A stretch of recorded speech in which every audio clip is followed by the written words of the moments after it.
Hey everyone, welcome to the Envy Creative Podcast / live stream. My name's Mike. I'm the head producer here at Envy. I'm Tim. I'm the head editor. I'm Greg. I'm one of the actors. And if you don't know a lot about either the live stream, if you're watching it on YouTube, or the podcast, if you're watching it on one of your many podcast live areas, then we're Envy Creative, and we are a production company / creative agency, and we produce videos for brands, products, businesses, startups, pretty much everything commercial related. And just thank you for either watching the live stream or watching after the fact or listening to the podcast. We just started putting it on a podcast version because since we're just doing talking anyway, we thought we might as well put the audio up. Might as well. And while you're at it, all the normal like YouTube-y jargon, make sure you like, subscribe, and if you're listening to the podcast, make sure you either follow or give us a good 5 stars on Apple Podcasts. Please. So to start off, we're just going to do a little sharing. We'll start with Greg. Any current projects, current things you're working on that you think are cool or just want to put out there? Oh, man, well, I hate to sound like a cool guy, but I have two things that I can't talk about right now, actually. Not a big deal. But acting-wise, anyway. But I have a separate venture that I've gotten into recently. I'm into self-development. I have a life coaching certification, and I have started a website, gregaudino.com, GREGAUDINO. How are you? Spell it out. And there's a lot of videos on there that offer kind of a new perspective on life, a new perspective on self-help. It's very PG-13. It's fun. It's not too preachy. So if you need a little shake-up, feel free to check that out. That's been a big focus of mine lately, and it's very fulfilling. I'll vouch for it. It's good stuff. Oh, I've helped him produce some of them. And he runs contests now where you can actually win like gift cards, monetary gift cards. For you were doing the last contest you did was a gift card for Amazon. Yeah, this week's going to be Target. Starts tomorrow, actually. It's on Instagram if you want. All right, last advertisement. This is the time to do it. At though, so, Simply Greggles, SimplyGreggles. If you want to win a gift card, you can go there. That's all. So if you're watching the live stream or you're watching the recorded live stream, then today, I guess, then this is relevant. If you're watching the podcast, this is coming out well after you missed it. Today. If you're listening now, you missed it. It's a weekly thing, so there'll be a new one on there. Yeah. Oh, So, good. Yeah, Okay. yeah. There you go.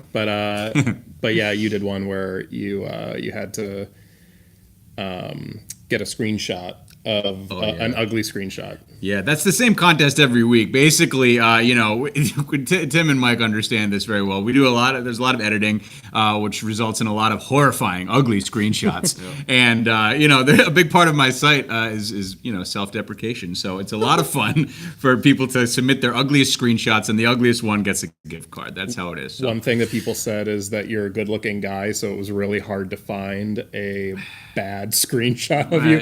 But, we did find some. There's plenty. That guy was, I think like, someone I'm was not just gonna getting a say little that. flirtatious. Yeah. No, it's easy to find a terrible screenshot of anybody. That's all I have to say. Boot that. So I'll go next. So I guess maybe something that I'm working on right now, and if anybody has any suggestions, please let me know. So I'm doing a bunch of research right now to try to find a new email. I mean, this might not be interesting, but I'm trying to find a new email newsletter. I thought you were going to say email signature No. something like that. Well, in the midst, I did find a couple websites that it's make the best email signature possible in 2 seconds. And I think that's a really important I mean, we branding have thing, a really bare bones one, but anyway, correct. So I was doing a bunch of research to try to find a new email newsletter, service or program online that it's kind of a unique thing where I'm looking for one that takes your already made content, like your social media posts, your videos from YouTube, your blog content, and basically automates it so that it just puts all your recent ones or the best ofs in a post or in a email, and then you just curate it and send it out rather than having to like assemble Good it. idea. Yeah. I found a couple of them that I have to try out, but there's really only like 2 or 3 out there. So if anybody out there knows of any and you want to let me know, you can. Or, while we're at it, be sure to ask us some questions if you want them answered on the show. Yeah, Definitely. for sure. What are you working on, Tim? I'm working on a lot of different things. I do a lot of music outside of Envy Creative, so I've got a couple band projects that are happening. Thank you so much. I also do a lot of design. I go by a Space Monkey on Instagram, and it's just like a lot of kind of psychedelic, trippy visuals, but I do a lot of album art design for bands and artists and whatnot. So working with a couple of bands right now. Actually tomorrow, well, when you're listening to this, it'll be out already. But yeah, a band I did in Australia is announcing their album, so I get to post that tomorrow, so that'll be fun. So yeah, it's always really cool to be able to work with, and we do this at Envy a lot, but like work with international clients and then know something that you made is being, put out somewhere else in the world, and in this case, down under. So, that should be fun. Nice. But yeah, always staying busy with that. Cool. And before we go into the questions for the day, just reminding you that you can ask us questions to be answered on the show on our YouTube comments or on Facebook. We also post this to Facebook after we're done streaming. We just post the video. Or just directly through our website if you're listening to the podcast. That's thinkenvy.com, thinkenvy.com. Okay, so let's move on to the questions for today. First question, what is the best company rebrand of all time? iHub. No. Failure. That's a good one. Yeah. That's a good question, actually. I'm trying to think of who has rebranded. Well, I'll start from what I can think of. So, the Farmers Insurance, I liked their commercials before, but I remember it was years ago, but when they came out with their new jingle, though we are farmers, Yep. So when I first heard that after their rebrand, I thought it was the dumbest thing I'd ever heard, and I was like, why would they do this? This is so dumb. But then, I don't know, years later, whenever the commercial comes on, I kind of do like, oh, da, da, da, da, da, da, da, da. And I'm like, oh, yeah, it gets stuck in your head. And I'm like, oh, it's kind of nice and kind of like upbeat. And, you think, oh, wow, this is a really neat company. Yeah. But that's the only kind of rebrand I can think of that when I first heard it, I thought it was dumb. But now, years later, I'm like, oh, that's kind of nice. Yeah.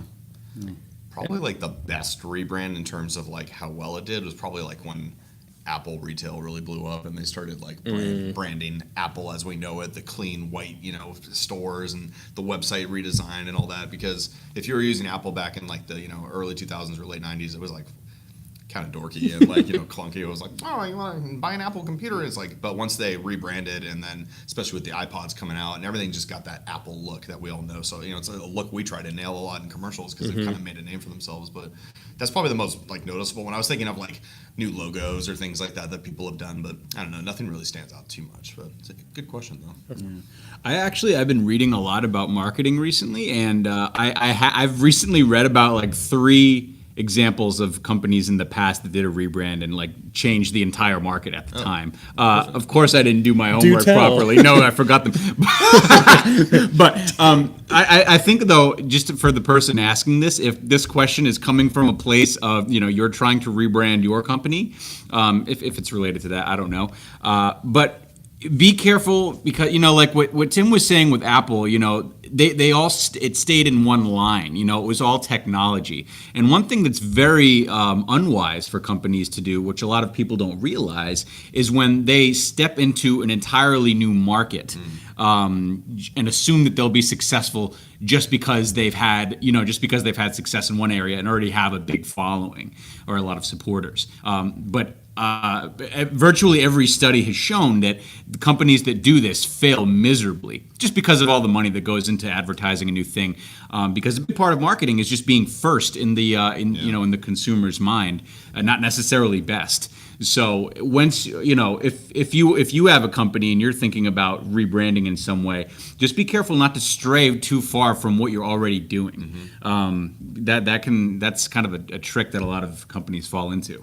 But Apple is not a good example of that because they were like, oh, we're a computer company. Let's try out phones. And then that blew up. And they're like, oh, let's try out watches. And then that blew up. So that's not a good example. Well, but they brought all these like computer characteristics to the phone. Yeah, I guess that's true. You know what I'm saying? It's not like they were like, we're Apple, we're really good at this. Oh, now try our new protein powder. Right, you know what I'm saying? Like that's more what gotcha. I mean. You try it though. I mean, Was that? I would try it, yeah. I'd absolutely Apple protein try it. powder? Yeah, probably actually, tastes like apples. Actually, you know, I can speak firsthand for that because Envy way back, we used to do like graphic design and video and website design and photography and basically anything multimedia.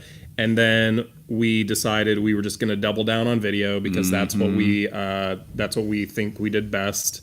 And you know, we still do some of that on request, but it's very few and far between. But yeah, then, you know, we became I would consider a successful production company. So locking down on one niche area is that's always the way to go. Exactly. Yeah. Okay, next question. What are some brutal truths about being in the film industry that are not talked about? Oh, how much time we have? Buckle up, kids. You got a few minutes. Who went first last time? I went first last time. So somebody else. Tim, you go first. I have so here's the deal. Pretty much everything about the film industry is a brutal truth. So I feel like if you can just accept that, then you'll actually do a lot better. No, set good expectations. Align yourself with good people. You know, like there's a lot of things that I think a lot of people jump on really quick because the money sounds good or the deal sounds good or whatever. I mean, I'm sure we've all had projects that looked like they were going to be something really big, like the one, and then it fell through or something like that. I think it's always safe to, not pessimistically, but like err on the side of caution. Always protect yourself first when it comes to your artistic integrity, kind of what your mission is as an actor or director or editor or whatever. But just know that most people in this biz, as sad as it is to say, they're looking out for number one, and that's themselves. And they don't care usually about you. And that sounds callous, but unfortunately, it's just like if you can assume that people are going to be that way, you'll find the right people that aren't going to be that way. You know, you'll find the people that actually care about your vision and sort of like what you're trying to accomplish with your art. And I feel like the film industry and the music industry too, like all these big industries, just riddled with people at the top who are not really caring about the people at the bottom. And I mean, who can blame them? Really, it's like they don't need to. You're not making them money. So I think it's like money first. You know, just always know money is going to come first for people when it comes to making decisions. But just know that you're probably going to get shut down a lot, and you're probably going to fail. But in each one of those failures is lessons and ways that you can adapt further. And on the next project or the next relationship you have with somebody in terms of being creative, you'll have best practices and things you learned last time that you can then take and hopefully succeed in the way that you want to. So just, you know, look out for yourself, but do it in a way where you're still being empathetic for others and you're helping others with their creative journey too. But yeah, it's a hard world out there in the film biz, guys. Yeah. You can go next, piece. Kind of piggybacking a little bit off of what you were saying, I guess I would like to always be a trusting person with other people, but I guess in the film industry, it's one of those things where you never have to take somebody, I guess, by just their word. There are a lot of situations that come up where people say, hey, we're going to do this, or hey, we want you for this, or hey, this is happening, and it's all talk and it never goes anywhere and things like that, and people get their hopes up, like you were saying, but sometimes it does happen and sometimes it does work out and then it's great, but don't kind of stray from other avenues. Don't kind of push other things off when you're hoping this one thing will happen, because sometimes it doesn't. You know, there are a lot of times where even at Envy, where we're working on a project and say maybe a client wants, they want a video done, but they also say, hey, just to let you know, we're going to do this one video with you, and then we're going to do 50 more videos. And we say, okay, great. That's great if that happens, but if not, that's fine too. We're just going to focus on this one thing. And that's just an example in Envy, but, sometimes it does happen. Sometimes they follow through and they say, oh yeah, we have this whole campaign, we're going to do this whole thing. But sometimes, we do try to make videos very, I guess, evergreen, which means once we make one video, it's pretty much good for a while. So a lot of the time when a client sees that, they realize, oh, we don't really need all those videos because we have this one good one. But yeah, basically jumping back to the film industry, just wait for stuff to be signed or in writing, or you starting to actually do the thing. But up until it gets to that point, don't really just take people by their word until stuff actually starts happening, I guess. Yeah, that's so again, that's brutal, true. Yeah, brutal truth. That's so unbelievably true. It is amazing how many times you feel like you're so close to something that's going to happen, and not necessarily because you're being lied to. There are so many variables within every facet of this industry that prevent things from happening. I could talk about this for so long. I'm really lucky. I've worked on some the biggest productions around, and so I've seen it at every level. And I think what is the most startling to me is the sense of insatiability that comes with this industry, because you can get and get and get, and if you're tying all of your worth into a professional goal, which is very common for artists, if you want to refer to us as artists. It's because we're artists. Please. Sure. I don't like to call acting art, but that's fine. The artist formerly known as Greg. Yeah, right. But this is for artists or creative types or whatever. They're usually in an industry that's categorized by failure. Like if you're not a household name, you've somehow blown it, and it's all freelance and it's nuts, right? So you're taught to have just give everything away, give yourself entirely to your industry, and people are passionate enough about it, so they do that. There's so much sacrifice that goes into it, but the question becomes, are you actually passionate about it, or is it a matter of your ego? And it's really hard to differentiate between the two. So what happens is you can get all of this success, but it's not necessarily enough. And there's not a line, because you're always needing more. And I've seen this on, in some of the, Hollywood name talent, there's just this sense of it needs to be more. This isn't enough. And I think that's the biggest problem, is this this facade of achieving your goal. Very few people are self-actualized enough to realize that I'm in it, I'm doing it, and I've done it, and this is beautiful. Rather than saying, no, I need to do more. This isn't enough yet. I've been there. I'm sure the three of us have been there.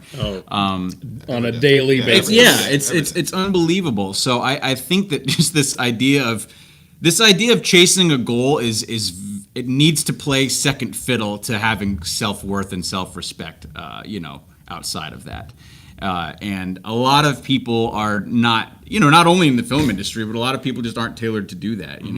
There's so much emphasis on hard work these days in your profession that kind of becomes the main, point of identity for a lot of people. And it's unfortunate, and it's very prevalent in this industry. So I just think it's this sense of insatiability, and ultimately that comes from somewhere, some sort of ego. But it's very sad. It really is. And there are so many actors I know who have their whole self-worth tied up in with how they're doing professionally, and it depresses me. And but it's such a you can get so devoted to it and so in love with it that all these other things in life might pass you by. I know so many actors who are they're middle-aged, they're still working as waiters or something while they're sharing an apartment with somebody, and for a few of them perhaps that's what they want to be doing, but the majority of them have missed out on I actually wanted to settle down and have a family, and I actually wanted to do this or that. And it's sad, because in this industry, again, back to what we were saying, it always feels like it's so close but so far. Your life could change in a day. That's true. But that is just it's overly seductive to people. Totally. And it really makes me sad. And I know so many friends in this industry who feel shame for not being where they want to be professionally, and it depresses me. And we've talked about this here. I made a speech about it when we did the Envy dinner at Christmas. I made a point of saying that I care so much about everybody here, and I don't give a shit how successful they are. It really doesn't matter to me, and I hope that's the case for most people. That's all I have to say. And it's okay to say no to projects and stuff. It's okay. Yeah. I mean, you're going to have to if you get a certain degree of success, but without question. Okay, good. Well, again, those were Got brutal that. truths Brutal truths, per yeah, the yeah. question. Yeah. Oh, So, God. all right, to lighten things up, or I Yeah. guess How about a nice final cut question? neutral things up. Yeah. Next question: how can I depixelate an old, low-quality video in Final Cut Pro 10? I want to know this. I don't know. So, there's a couple different ways. The new update on Final Cut Pro 10 does have a denoise feature, which can help with not depixelating, but just cleaning up the footage. The other way is just to throw a sharpen layer on it and try to sharpen it up. Other than that, Yeah, I feel like if anything, there are places that allegedly will like do it for you. They'll like clean your video footage and stuff, but They're I've never expensive, used. Yeah, they're though. really expensive. Yeah. But I've never used them. But yeah, usually it's just like looking. As Mike said, there's a lot of difference between pixelated footage and then like grainy footage, especially like low light. Older cameras didn't capture low light at all, so that if you're shooting anything in the dark, it's going to look like crap. So yeah, just trying to denoise it or mess with the color correction a little bit to crush some blacks, things like that. Bring up some brightness, stuff like that. Okay. Next, do big budget films or low budget films generally produce a better return on investment? It's kind of a big question, honestly. I mean, I have some thoughts on this one. But, Yeah. Yeah, you can go ahead. Yeah, I think Start us off. Well, here's the deal. It all depends on the content, man, and it depends on what your avenue is for getting butts in the seats. Like the big budget movies. I think we all think of like Marvel or something like that. They got junk change to spend on this stuff. It's Well, nothing. they have Disney money. Yeah, they have with big Disney money. unlimited bank account. Literally huge bank account. That's probably going to still yield a huge return because what a it's life. Marvel. Yeah, it's like they can make a crappy Marvel movie and still bring in millions of dollars. Now, when you ask about low budget films, those can perform really well because the return on investment is, okay, this was a $5 million movie. We're going to make $30 million on it. It's like, that's a huge profit right there. So it all depends on the content. I think the most current example is Blumhouse, obviously, Jason Blum's company. They do a lot of horror movies and stuff. But probably one of their biggest successful franchises is the Insidious series, which is, the low-budget horror movies. But James Wan, who just directed Aquaman and he did the last Fast and the Furious movie, like, that was one of his, like, not even his early films. He did that later, but that was made for under $1 million. Like, and that's because of, it was $800,000. Was that cheaper than the first one they did in the house? What was the first one they did? Like the really popular one? Well, I mean, that was Insidious. No, the camera footage of like the person getting pulled from the Paranormal bed. Activity. No, that was way cheaper. Yeah. Oh yeah. Was that a bigger ROI though? Probably. Well, Because I they mean, spent that was they spent like the less you $6 spend, grand or something. Yeah, of course. No, That's I think unbelievable. they spent like almost 30,000, but that's nothing. No, yeah. Still, yeah. That's still considered an indie. That's very indie. But yeah, so if you have an awesome script and you have a good director and great actors, you can make a banging movie for no money, and hopefully it gets seen. And I feel like, with Netflix and Amazon Video now, there's plenty of distribution channels to make sure people see your movie. But yeah, in terms of making the money back, it can go both ways, really. But I think for me, I'm always a little bit more drawn to the lower budget ones because it doesn't cost a lot up front. Hopefully your talent shines through and you can make a really good product and then hopefully sell it, So I don't know. Those are my thoughts on that. If you're not familiar, low budget or like a low budget indie film is considered at a budget of $1 million or less, which is like a lot of money. Seems like so much money, but it's like, not. It's honestly not that much money. like a lot can be done, but I mean, again, kind of almost the same thing where if you have also saying when you were saying about Marvel movies, it's like, oh, a crappy Marvel movie. I'm like, has there been a crappy Marvel movie? Iron Man 2. Easy. What? Oh, no. He likes that one. I like all the Iron Mans. That was with Mickey Rourke, right? I was about to be like, I like all the Iron Men. All the Iron Man. Yeah, I mean, big budget movies don't necessarily, have a good ROI, and neither do low budget films. I mean, Mortal Engines, which I did not see yet, but I really wanted to see, I guess it was like $150 million budget or something, and they did not make that back. But Alita had a little bit of lower budget because it was Robert Rodriguez directing it, and he likes to pinch the pennies. But yeah, that's surpassed its budget, so that's doing really well. But yeah, on the other hand, low budget films, sometimes don't have any ROI. Sometimes they're just kind of, made to exist. Yeah, they just exist. And sometimes like low budget, could mean either make it in theaters or just going to festivals, and they don't really have any purpose of getting money from it. But if a distribution company like Paramount or Fox or whatever picks it up and wants to distribute it to theaters, then you got your ROI right there. Mm-hmm. So, I think that the ROI is better on a big budget. I think it can go either way. Like your example with Blumhouse is textbook. Mm-hmm. I mean, that was like the biggest killing ever. But I think there's a few things to consider. I mean, nowadays, for movies especially, the ones that are filling seats, because TV has all the power, the ones that are filling seats are the ones with the nostalgia effect. Yeah. You can't get rights to that stuff without big money, number one. Number two, if you're an independent filmmaker... Like Transformers. Yeah. If you're an independent filmmaker, and there are so many, there are as many, like... You know how like there's a lot of celebrities, but there's like countless actors behind them that you'll never hear about. It's the same way with filmmakers. It's 100%. The same way. Mm-hmm. And it's important to remember that if you're there are so many films that come out that you'll never see, like countless. Okay. So like most of the best picture noms. Honestly, like, and that's the funny thing that like Tim was saying, like there's so much talent in some of these indie films. Like there are films that you'll never hear about that are probably just as good as these Oscar winners. Yeah. Well, unquestionably. Like timeless movies that no one will ever see. Yeah. Like, and you have to understand that. It's hard to grasp until you're in this industry, but it's just the truth. But for another brutal truth. But for these a lot of these low budget pictures, you have to remember that like with the lower the budget, the less responsibility you're going to put on yourself. That's the talkies. Sorry. No. But a lot of it is like a sense of motivation. The more money is invested into it, the more you're going to put towards it. The more everyone's going to put towards it. The more enthusiastic every single person on the set is going to be ultimately doing a better job. You also have to remember that these big budgets, a lot of the money is going to marketing. Mm-hmm. And if it's not in market, like if these indie films aren't being marketed, nothing's going to happen to them.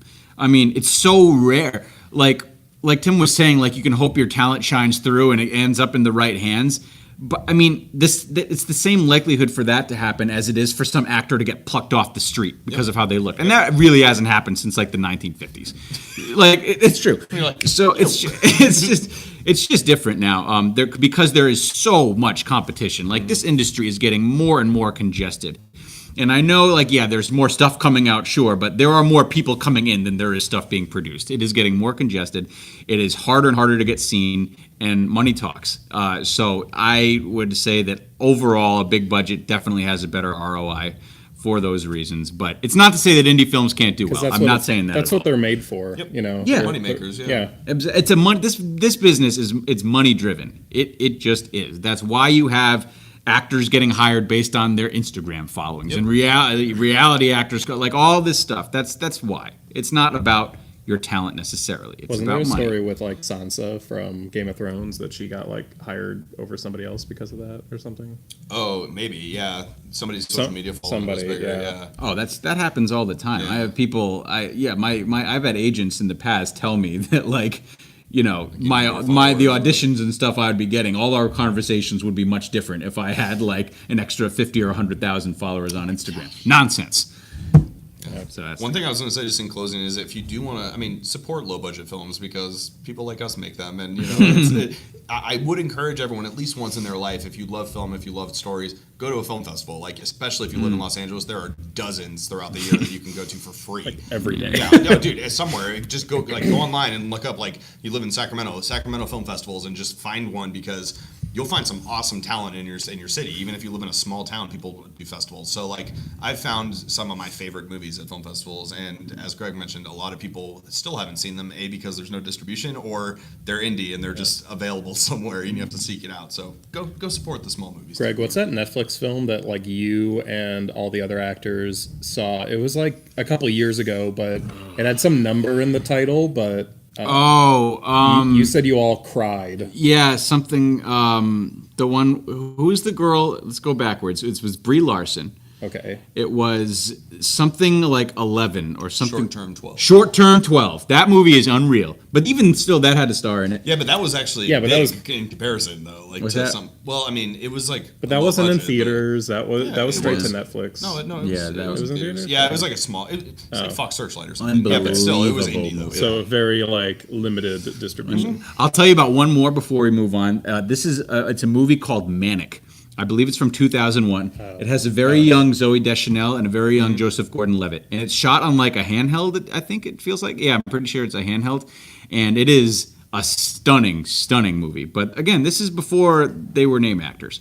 And I thought you were talking about the new one with Emma Stone and. The show. no, Yeah. this is from It's really cool, 2001. though. It's really It's weird. But Is it? very it's really good. weird. But again, that's 2001. It's even 18 years ago. It was much easier for an indie film to get noticed. Easier for a new actor to get noticed. Very different now. Yep. Yeah. All right. So next question: how can I be successful with my first Kickstarter campaign?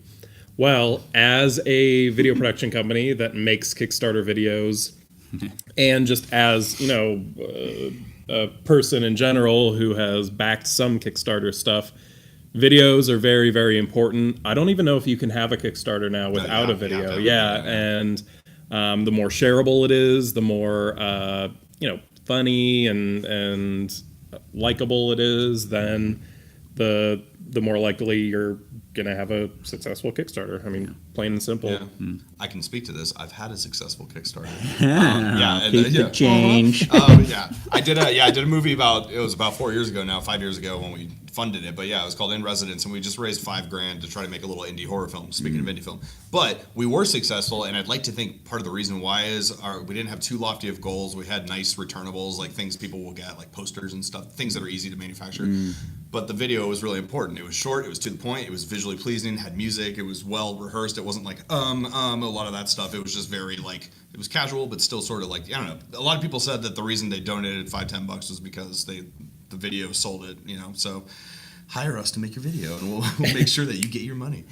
The other thing about a Kickstarter campaign, not in regards to the video, kind of what Tim was saying, where put a decent amount, but it's okay if like you go over that amount in the actual production or whatever you're doing, because a lot of the time Kickstarter is mainly just it's mainly just to get a feel of if people are interested in what you're doing. I mean, you went over budget, Definitely. so, but it was a way for you to get out your film and stuff like that. Definitely So had more cash than we had to begin with. So yeah, so if something's gonna cost like $6-7 grand, then doing it for $5,000 is totally fine, just so that you can gain interest and see if people are actually interested in it. Yeah.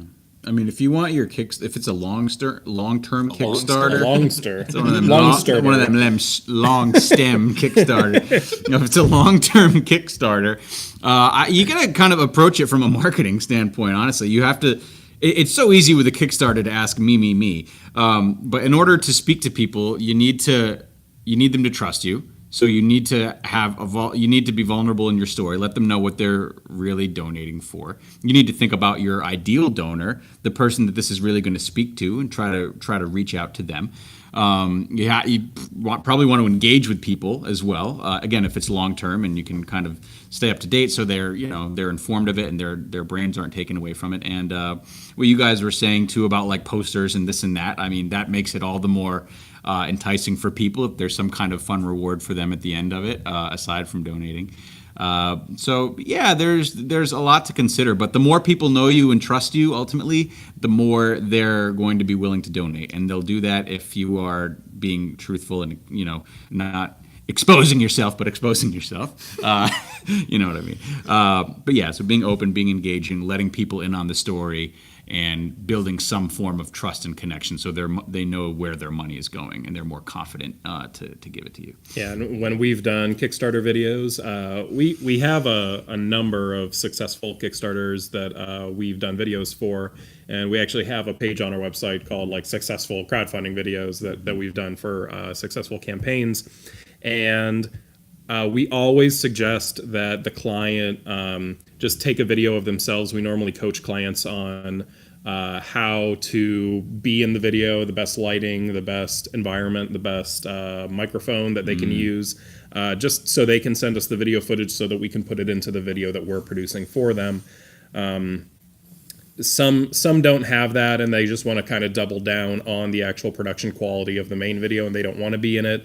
But for the most part, we found that videos that have the client somewhere edited in make a little bit higher above their budget or above their goal than the ones that don't.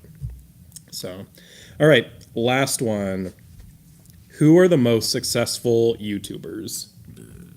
So successful in popularity or views or money, or there are a lot of different ways to success. I mean, like subscriber count. Yeah, I mean, like, PewDiePie was for a while, and then he said some controversial stuff, and then he went way down. I mean, so one guy that I like, and I think he has like a pretty high subscriber, and I don't know his name, and I don't know his handle. I don't know his channel. I don't know. I don't even know what his videos are about, honestly. No. He's a mechanical engineer and a hardware engineer, and I think he works for Google currently. But basically, his YouTube channel is about debunking things, or kind of a Mythbusters, but more from like a engineering standpoint, or just kind of fun things. So, for instance, he was getting like packages stolen off of his porch, and so like Amazon packages, and so he wanted to like get back at the people that were doing this, and so he built, it took him like 6 months to build this with like another engineering friend, but he built a contraption that had phones on 4 sides with wide angle lenses, so it was recording, and then on the side it had a fart sprayer, and then on the top it had a spinning disc filled with like very, very fine glitter. Yep. And so basically what happened, and he put it in an Apple HomePod box, and so basically like the person would take it, it had a GPS tracker so he could see where they were on a map, and then when they opened it, it triggered all 4 cameras to start recording, and then it would automatically upload that to the cloud, so even if like he couldn't get the camera, or he couldn't get the thing back, he could still like get the video. So they opened it, the fart spray would start spraying, so it would smell really bad, like a stink bomb, and the glitter would just explode everywhere, and it was like he got the finest glitter he could. Oh my god! And so it would just see people's reactions. And but he has a bunch of videos like that, but he's like a engineer, so he can do all of that. That's way above my head, but it was kind of funny to watch. But he has a lot of subscribers. I'm sure if you Google like HomePod, like porch engineer, I don't know. So those are your keywords. Yeah. Porch engineer. Honestly, I watch a lot of YouTube, but it's usually just by interest. Like, I need to go find out how to do this, or I'm curious about this. We love the Corridor guys. We love their channel, Corridor Crew as well. But yeah, just I think. What about your British Blender guy?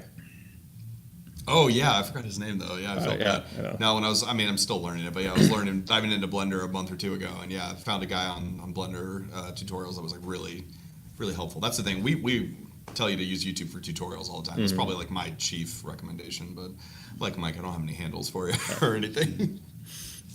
So I know more about it from a performance standpoint. There's a very famous YouTuber right now that I've worked with on the show. His name is Joey Graceffa, and actually this would be a great show to watch. So the show is called Escape the Night, and it's a show that features like the most famous YouTubers playing this game and getting into all these crazy activities. It's got like a theatrical twist on it, so there are outside actors like myself, but it's always a collection of very famous YouTubers. So it's his show. His name is Joey Graceffa. It's called Escape the Night. I would recommend watching that for just like a plethora of new YouTubers every week. There's like Logan Paul, who's super famous, obviously. I think people kind of don't like him now because he's been a little too scandalous lately, and so his stock is kind of going down. Sorry, Logan Paul, I didn't say it. Yeah, we should end by mentioning the most lucrative YouTuber. I don't know if you guys know. I think we were talking about it once. what's his name? It's like Ryan Opens Presents.